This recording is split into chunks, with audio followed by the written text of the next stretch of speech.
Welcome back. Russia advances in Ukraine at fastest monthly pace since start of war, analysts say. I'm going to go to a Reuters piece, which ground news reassures me has pretty high factuality. And in terms of coverage, it sits quite center on the political spectrum. And those are the sort of things that ground news gives you in terms of insight and intel about the kind of news that you're consuming and the source, etc. You can get a subscription. From me, it's 15%. From other creators you probably follow similar to me are affiliates, and they will give you 50%, 50 off a subscription. But I can offer you 15% if you'd like me to be one of those creators that offers way more than do subscribe. So let's go straight to this story. The summary from ground news is Russian forces are advancing by up to 300 meters per day on the Eastern Front, following a warning from Vladimir Putin, as noted by analysts. Moscow's recent strike with a new hypersonic missile escalated the 33-month invasion of Ukraine, causing the ruble to fall to its lowest level against the US dollar since March 2022. In November, Russian forces gained 600 square kilometers in eastern Ukraine, indicating accelerated military advances, according to deep state data. Let's go straight to the story from Reuters after that ground news summary. So I'm just going to quickly show it as I'm reading it, just so you know where it's from. The summary here is Russia captures 235 square kilometers, that's 91 square miles, uh, over the last week. Advance accelerated significantly since July. Moscow troops move into strategic town of Kurikov, and the pace of advance fastest since early 2022. I now go straight into reading it, provide a little bit of commentary as well. Moscow, November 26th, Reuters, Russian forces are advancing in Ukraine at the fastest rate since the early days of the 2022 invasion, taking an area half the size of London over the past month. Analysts and war bloggers say, imagine you're a war blogger. I mean, it's not strange. War happens. You're going to get bloggers about it. So I'm just going to take these blue light specs off, supposed to protect you, but they're kind of just obstructing my view. The war is entering, sorry, shouldn't be smiling. The war is entering what some Russian and Western officials say could be its most dangerous phase after Moscow's forces made some of their biggest territorial gains, and the United States allowed Kiev to strike back with US missiles. Russia, this is a quote, Russia has set new weekly and monthly records of the occupied territory in Ukraine. That is from an independent Russian news group.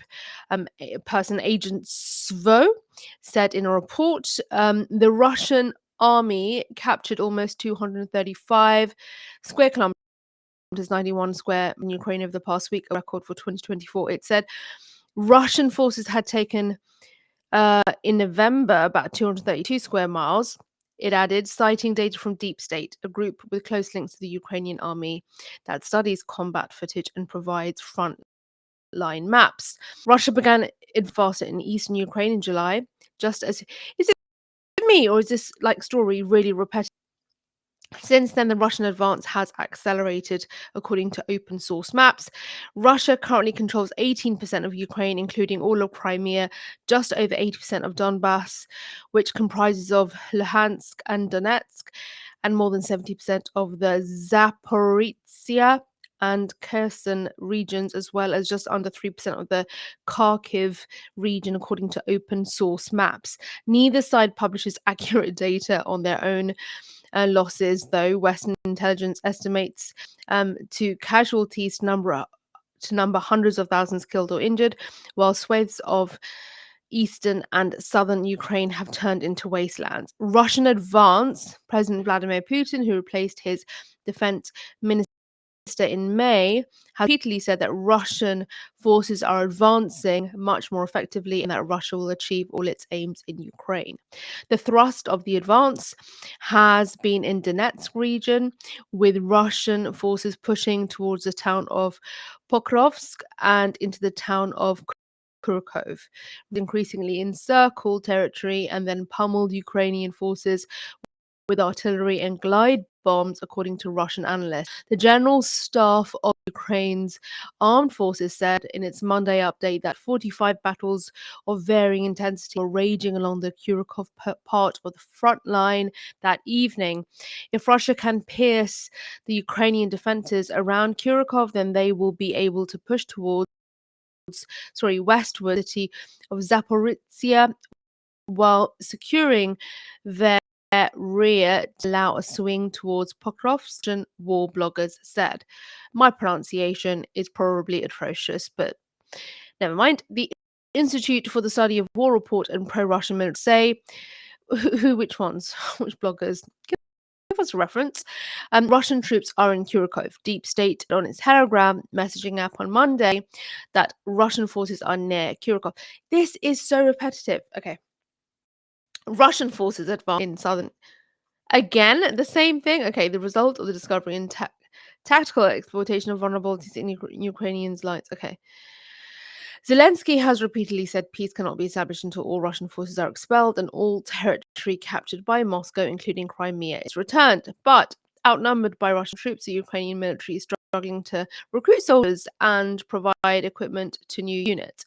Zelensky has said he believed Putin's main objectives were to occupy the entire Donbas, spanning the regions of Donetsk and Luhansk, and oust Ukrainian troops from the Kursk region, parts of which they have controlled since August. That was quite a painful read, and therefore I'm imagining a bit of a painful thing to hear. So my deepest apologies from the deep state. Just kidding.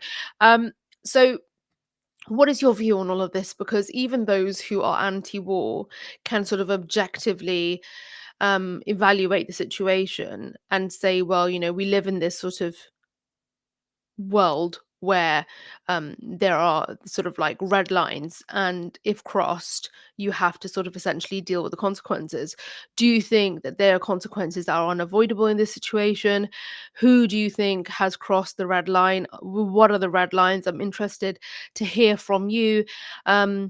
Personally, for the sake of everyone, can we just get it over with? Just kidding. Nothing to kid about. It's honestly quite frightening, and I try to not get into a bit of a doomy and gloomy mindset, since I do find myself scrolling through all of this news and information a fair bit. What are your thoughts on this? I do welcome them.